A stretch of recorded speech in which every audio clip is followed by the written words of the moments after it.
हाँ, तो बच्चों मैंने पहले आपको लेटर्स लिखवाए हैं ना, तो अभी आप फिर नोटिस में मैंने आपको बताए थे। अभी अपना टॉपिक क्या चल रहा है, पैराग्राफ।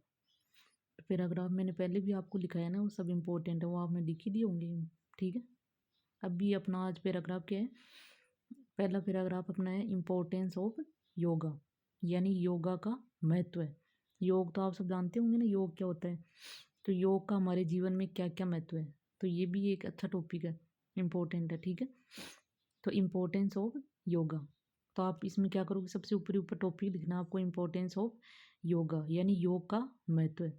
तो महत्व मतलब किस चीज़ में इसका महत्व ज़्यादा है, वो आपको लिखना है इसमें। ठीक है, तो सबसे ऊपर ऊपर टॉपिक लिख दिया, इम्पोर्टेंस ऑफ योगा, फिर उसको अंडरलाइन करना है। फिर नीचे की लाइन में आपको क्या लिखना है, आपको 100 शब्दों में लिखना है, ज़्यादा बड़ा भी नहीं लिखना। ठीक है, तो योगा इज वेरी इम्पोर्टेंट, यानी योगा है वो बहुत महत्वपूर्ण है, for our body and mind, यानी हमारे शरीर और मस्तिष्क के लिए योग है वो बहुत महत्वपूर्ण है।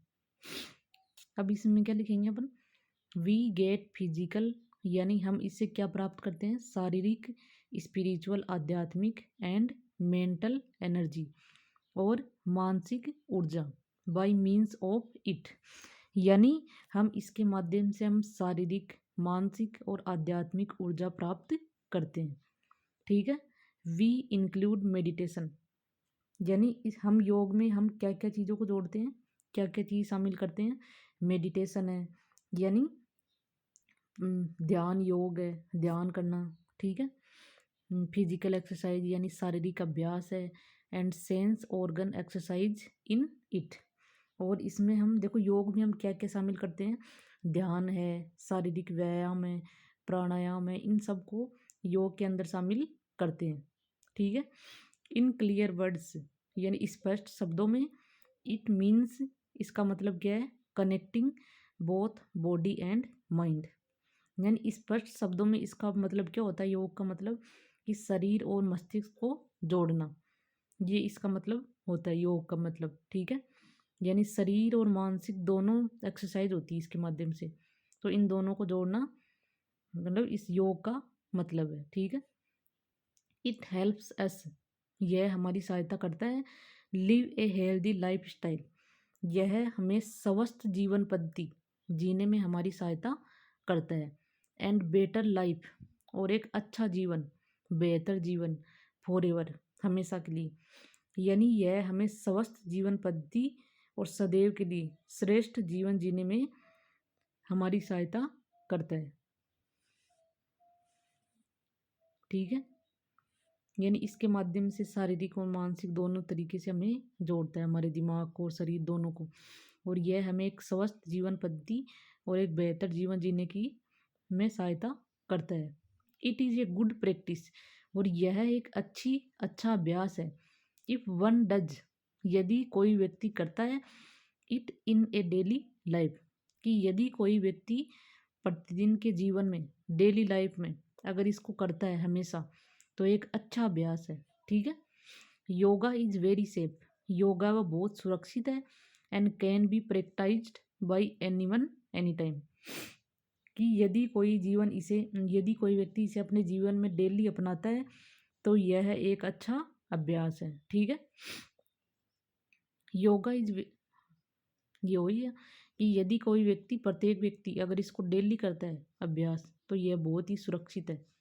It is an ancient art, और यह एक अत्यंत ही सुरक्षित, कि यह एक प्राचीन कला है, which was originated in India 6000 years ago, यानी यह एक पुरानी कला है योग, अभी नहीं, ये बहुत पुरानी कला है जिसको पहले भी करते थे लोग। यह एक प्राचीन कला है जिसका प्रादुर्भाव भारत में कब हुआ था, 6000 वर्ष पहले, यानी भारत में योग का मतलब उत्पत्ति कब हुई थी, 6000 साल पहले। ये एक प्राचीन कला है।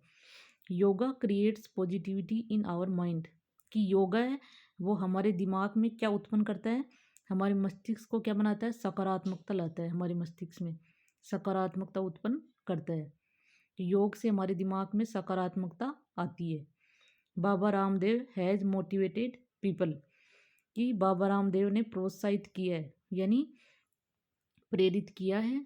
बाबा रामदेव करते हैं ना योग, तो उन्होंने लोगों को प्रेरित किया है by holding many camps in India, यानी इंडिया में बहुत सारे शिविर लगाकर, और एंड फॉरेन कंट्रीज, यानी ये इंडिया में नहीं बहुत सारे विदेशों में भी ये क्या करते हैं, योग के लिए इन्होंने लोगों को प्रोत्साहित किया है। यानी देश में और विदेशों में बहुत सारे कैंप लगाकर, शिविर लगाकर इन्होंने योग के लिए लोगों को प्रोत्साहित किया है। ठीक है, तो ये हो गया योग का महत्व है, यानी योग का क्या क्या महत्व है। तो योग है वो हमारे दिमाग और शरीर दोनों के लिए महत्वपूर्ण है, अकेले शरीर के लिए नहीं है, हमारे दिमाग के लिए भी महत्वपूर्ण है। ठीक है, we get physical spiritual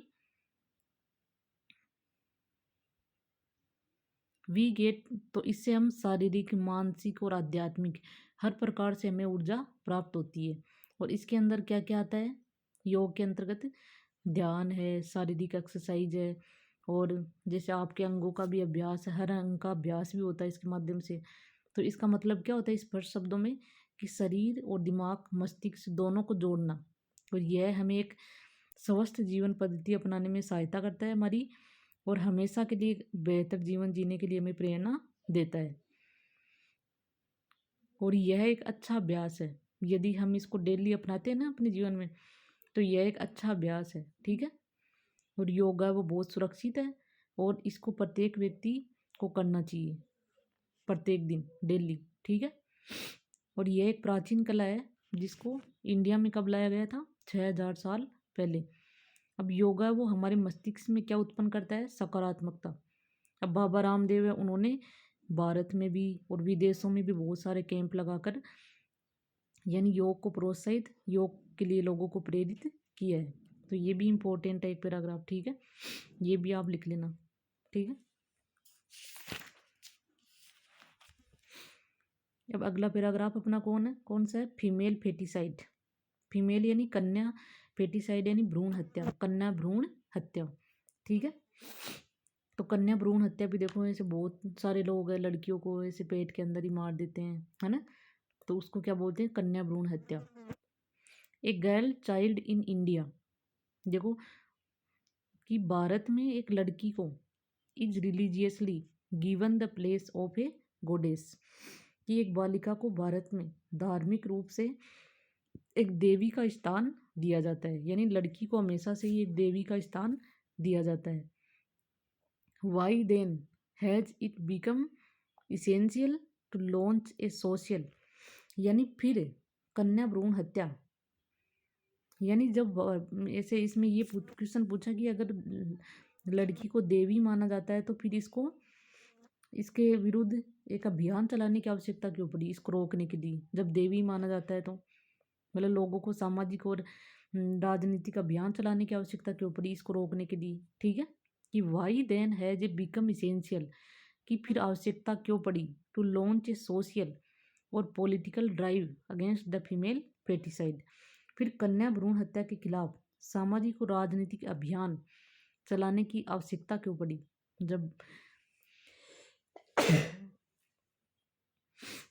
Y is the gap in the man woman, कि महिला पुरुष के बीच में जो अनुपात है उसके अंतर क्यों है उन दोनों में, कि लड़कियां कम क्यों हैं, लड़के ज़्यादा क्यों हैं, इनका जो लिंगानुपात है उसमें अंतर क्यों है जब लड़की को देवी समझा जाता है।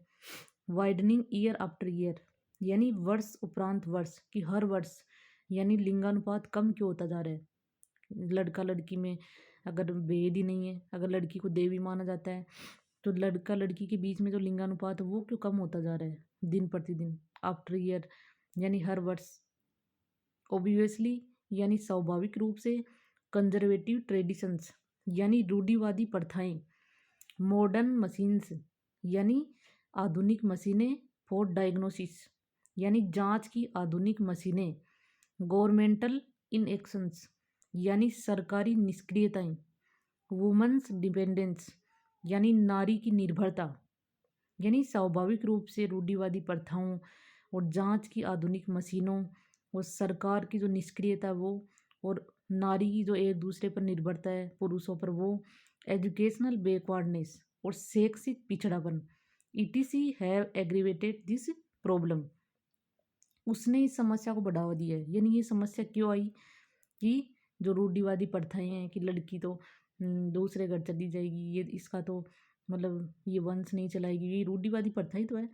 और जो जांच की जो आधुनिक मशीनें चल रही हैं आजकल, जांच होती है जिससे लड़का लड़की का पता चल जाता है। और सरकार की निष्क्रियता है कि सरकार भी इस तरफ कोई ध्यान नहीं देती।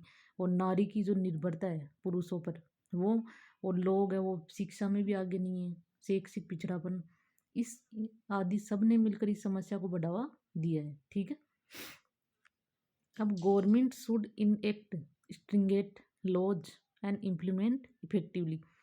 यानी सरकार को क्या करना चाहिए, स्ट्रिंगेंट यानी सख्त कानूनों का निर्माण करना चाहिए, एंड इम्प्लीमेंट इफेक्टिवली, और उसका प्रभावी क्रियान्वयन भी करना चाहिए। यानी सरकार को सख्त कानून का निर्माण और प्रभावी क्रियान्वयन भी करना चाहिए। There must be complete ban on the detection of sex of the foetus. यानी जो आधुनिक मशीनें हैं उनके द्वारा भ्रूण का जो जांच होता है, जांच यानी लिंग परीक्षण कि लड़का या लड़की, उस पर भी पूरी रोक होनी चाहिए। ठीक है, फिर तो पता ही नहीं चलेगा तो लोग लड़की को मार भी नहीं सकते। State should impart free education to girls up to college, और महाविद्यालय तक क्या करना चाहिए, मुफ्त में शिक्षा मिलनी चाहिए लड़कियों को, ताकि घर वालों को भी, जैसे कोई गरीबी की वजह से भी लड़कियों को मार देते हैं कि कल को इसके पैसे लगेंगे शादी में, तो इस वजह से भी लड़कियों को मार देते हैं। तो लड़कियों को स्कूल से लेकर कॉलेज तक मुफ्त में शिक्षा मिलनी चाहिए। ठीक है, सोशल अवाकनिंग यानी सामाजिक जागृति एंड पॉलिटिकल ड्राइव, और राजनीतिक अभियान should be launched against it. यानी इसके खिलाफ सामाजिक जागृति और राजनीतिक अभियान भी चलाना चाहिए। इन दीज डेज, इन दिनों, we can maintain the balance, कि इन सब तरीकों से हम संतुलन बनाए रख सकते हैं। अदरवाइज, नहीं तो अन्यथा, the problem will become uncontrollable. नहीं तो यह समस्या नियंत्रण से बाहर हो जाएगी। अगर अपन ने इस पर ध्यान नहीं दिया, सामाजिक जागृति और राजनीतिक अभियान की इसके खिलाफ नहीं चलाया, अगर संतुलन नहीं हो सकता, इन तरीकों से हम संतुलन बनाए रख सकते हैं, अन्यथा तो ये समस्या वो नियंत्रण से बाहर हो जाएगी। यानी इस पर कोई नियंत्रण नहीं रहेगा। तो ये सब चीज़ें करनी चाहिए किसको, कन्या भ्रूण हत्या को रोकने के लिए। तो इसमें आपको ये दिखना है कि एक लड़की को मतलब देवी के समान समझा जाता है धार्मिक रूप से इंडिया में। तो फिर यानी सामाजिक और एक राजनीतिक अभियान इसके खिलाफ चलाने की आवश्यकता क्यों पड़ी, जब लड़की को देवी समझा जाता है। ठीक है, और फिर लड़का लड़की के अंदर लिंगानुपात है, उसमें अंतर इतना क्यों है जो दिन प्रतिदिन बढ़ता जा रहा है। ठीक है, वो भी इतना कम क्यों हो रहा है। ठीक है, तो स्वाभाविक रूप से इसके लिए कौन कौन से कारण जिम्मेदार हैं, यानी रूढ़िवादी प्रथाएं हैं, और जांच की जो आधुनिक मशीन है, और गवर्नमेंट की जो निष्क्रियता है, और लड़कियों की लड़कों पर निर्भरता है, और शैक्षिक पिछड़ापन, इन सब ने इस समस्या को बढ़ावा दिया है। तो गवर्नमेंट को क्या करना चाहिए, इसके खिलाफ सख्त कानून बनाना चाहिए और उसको प्रभावी रूप से क्रियान्वयन करना चाहिए। ठीक है, और सरकार को जो कन्या भ्रूण के जो जांच है, लिंग परीक्षण, उस पर पूर्ण रूप से प्रतिबंध लगा देना चाहिए। और सरकार को लड़कियों के लिए स्कूल से लेकर कॉलेज तक फ्री में शिक्षा सरकार को देनी चाहिए।